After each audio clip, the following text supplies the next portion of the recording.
You're watching Simply with Spandu. Hi friends, this is Spandana. Welcome back to my channel Simply with Spandu. ఎలా ఉన్నారు అందరూ? బాగున్నారా? ముందుగా మీ అందరికీ రాఖీ పౌర్ణమి శుభాకాంక్షలు. మీరందరూ మీ తమ్ముళ్ళతో అన్నలతో రాఖీ పౌర్ణమి హ్యాపీగా సెలబ్రేట్ చేసుకోవాలని మనస్ఫూర్తిగా కోరుకుంటున్నానండి.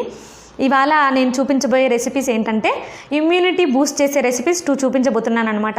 అవేంటో తెలుసుకోబోయే ముందు నా ఛానల్లో వీడియోస్ మీకు నచ్చితే ఇన్ఫర్మేటివ్గా అనిపిస్తే ఎంతో కొంత నేర్చుకున్నాం అనే ఫీలింగ్ మీకు ఉంటే తప్పకుండా నా వీడియోస్ని లైక్ చేయండి, మీ ఫ్రెండ్స్కి షేర్ చేయండి, వాళ్ళని సబ్స్క్రైబ్ చేసుకోమని చెప్పి మీరు కూడా సబ్స్క్రైబ్ చేసుకోండి. ఆ పక్కనున్న బెల్ ఐకాన్ క్లిక్ చేయడం మాత్రం మర్చిపోద్దు. సో ఇవాళ నేను చూపించబోయే రెసిపీస్ ఏంటంటే బ్రేక్ఫాస్ట్ టైంలో మనం తీసుకునేవన్నమాట. అంటే టీ తాగుతాం, బ్రేక్ఫాస్ట్ చేస్తాం కదా. సో ఆ టీ ప్లేస్లో ఏంటంటే రాగి బాదం పాలు తీసుకోవడం వల్ల మన ఇమ్యూనిటీ బూస్ట్ అవ్వడమే కాకుండా ఇది ఎదిగే పిల్లలకు, ప్రెగ్నెంట్ లేడీస్కి, ఇంకా ముసలి వాళ్ళకి అనేది చాలా వరకు ఉపయోగపడుతుందండి. దీంట్లో విటమిన్ సి, డి కంప్లీట్గా అందేలాగా నేను ఈ రెసిపీ చేసి చూపించబోతున్నాను. ఇంకా బ్రేక్ఫాస్ట్ రెసిపీ ఏంటంటే పాలక్ పెసరట్టు. చాలా మంచి రంగులో మంచి రుచిగా ఉంటుందండి.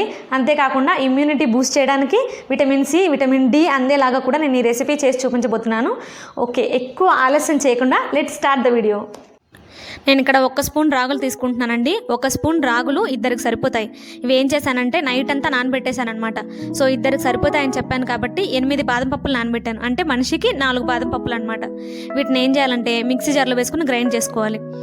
రెండింటిని ఒకటేసారి వేసుకోవచ్చండి, లేకపోతే విడివిడిగా వేసుకోవాలనుకుంటే విడివిడిగా కూడా వేసుకోవచ్చు. నా దగ్గర అయితే పెద్దది ఉంది జారు, మీ దగ్గర చిన్నది ఉంటే అదే వాడుకోండి. ఇలా స్ట్రెయిన్ చేసుకోవాలన్నమాట. ఎందుకు స్ట్రెయిన్ చేస్తున్నాను నేను అంటే రాగి పొట్టు ఉంటుంది కదా, అది మిగిలిపోతుంది అనమాట, పిప్పి ఉంటుంది. సో ఆ పిప్పి తీయడానికి ఇలా వేసిన తర్వాత పాలు బాగా చిక్కగా వచ్చాయి కదా, దీంట్లో కొంచెం నీళ్ళు కలుపుకోవాలి. నేనేం చేస్తున్నానంటే ఈ ఆల్రెడీ పిప్పి ఉంది కదా, వీటిని మళ్ళీ ఇంకొకసారి అలా మిక్సీ జార్లో వేసి గ్రైండ్ చేసి ఆ వాటర్ని మళ్ళీ దీంట్లో యాడ్ చేస్తానన్నమాట. రాగులు వాటర్ని బాగా పీల్చుకుంటాయండి, కాబట్టి ఎన్ని వాటర్ అయినా వేసుకోవచ్చు. ఈ రాగి పాలను నేను స్టవ్ మీద పెట్టి కాచుకుంటున్నానండి. ఇవి కొంచెం గోరువెచ్చగా అయిపోయాయి అనిపించినప్పుడు సొంటి పొడి వేయాలన్నమాట. అంటే ఎండబెట్టిన అల్లం పౌడర్. ఒకవేళ మీ దగ్గర సొంటి లేకపోతే మీరు నిరభ్యంతరంగా అల్లాన్ని వేసుకోవచ్చు. సో దంచి వేసుకోవాలన్నమాట. ఇవి ఇంకా కొంచెం ఉడుకు పడుతున్నాయి, కన్సిస్టెన్సీ బాగా దగ్గరగా వస్తుంది అన్నప్పుడు బెల్లం వేసుకోవాలి. వీటిలో షుగర్ వేయడం అంత మంచిది కాదండి. సో మార్నింగ్ తాగేటప్పుడు కూడా మనం బెల్లం వేసుకోవడమే మన ఆరోగ్యానికి మంచిది. ఇవి కొంచెం పొంగుగా వస్తున్నాయి కదా, సో ఇలా పొంగు వచ్చినప్పుడు దించేసుకోవచ్చు అన్నమాట. ఇది ఖచ్చితంగా 2 లేదా 3కి సరిపోతుంది. చూడ్డానికి అచ్చం పాలలాగా ఉన్నప్పటికీ మనం వీటిలో పాలు వేయక్కర్లేదండి. మనం వీటిలో వేసిన రాగి ఫ్లోర్ వల్ల మనకు విటమిన్ డి వస్తుంది. బాదం పప్పులు వేసాం కాబట్టి వాటి వల్ల విటమిన్ సి వస్తుంది. అంతేకాకుండా సొంటి కూడా వేసాం కాబట్టి రోగనిరోధక శక్తి బాగా పెరుగుతుంది. ఇది ఎదిగే పిల్లలకు, ఇంకా హెయిర్ ఫాల్ ఉండి జుట్టు సమస్యలతో బాధపడుతున్న వాళ్ళకు కూడా ఇది చాలా వరకు హెల్ప్ఫుల్ అవుతుందండి. మీ డైట్లో కంపల్సరీ ఇది ఇంక్లూడ్ చేసుకోండి. పాలక్ పెసరట్టుకు గాను 1/4 కప్పు పెసరపప్పు, 1/4 కప్పు మినపప్పు, 1/4 కప్పు బ్రౌన్ రైస్ తీసుకుంటున్నానండి. ఈ బ్రౌన్ రైస్ కాకుండా మీరు నార్మల్ రైస్ కూడా తీసుకోవచ్చు. వీటిలోనే కొంచెం మెంతులు యాడ్ చేసి ఒక 6 అవర్స్ నానబెట్టుకుంటున్నాను. వాటిని గ్రైండ్ చేసుకుని నైట్ అంతా నానబెట్టిన తర్వాత పొద్దున్నకి పెసరట్టు బ్యాటర్ ఇలా తయారవుతుందన్నమాట.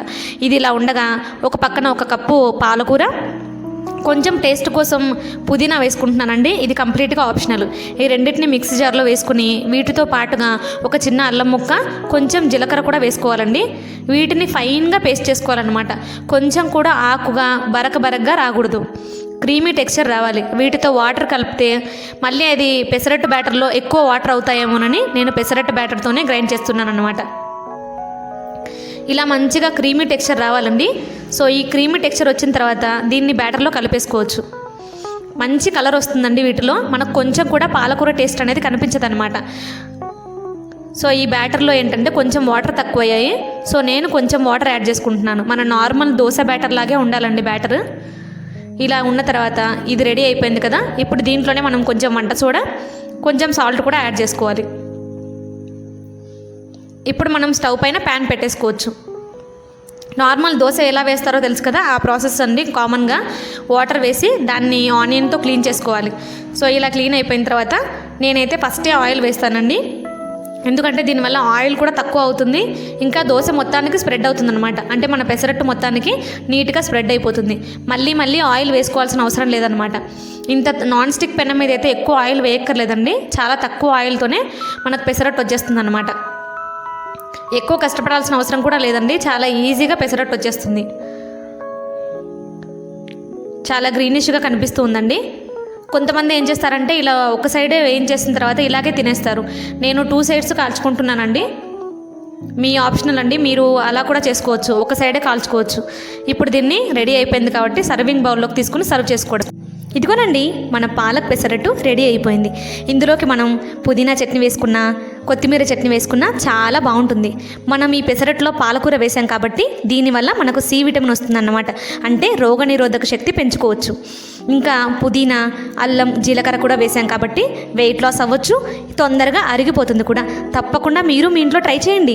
ఎలా ఉందో నాకు కామెంట్ ద్వారా తెలియజేయండి. నా ఛానల్లో వీడియోస్ మీకు నచ్చితే, ఇన్ఫర్మేటివ్గా అనిపిస్తే, ఎంతో కొంత నేర్చుకున్నాం అనే ఫీలింగ్ మీకుంటే తప్పకుండా నా వీడియోస్ని లైక్ చేయండి, షేర్ చేయండి, సబ్స్క్రైబ్ చేయండి. ఆ పక్కనున్న బెల్ ఐకాన్ క్లిక్ చేసి ఆల్ అనే ఆప్షన్ చూస్ చేసుకోవడం మాత్రం మర్చిపోవద్దే.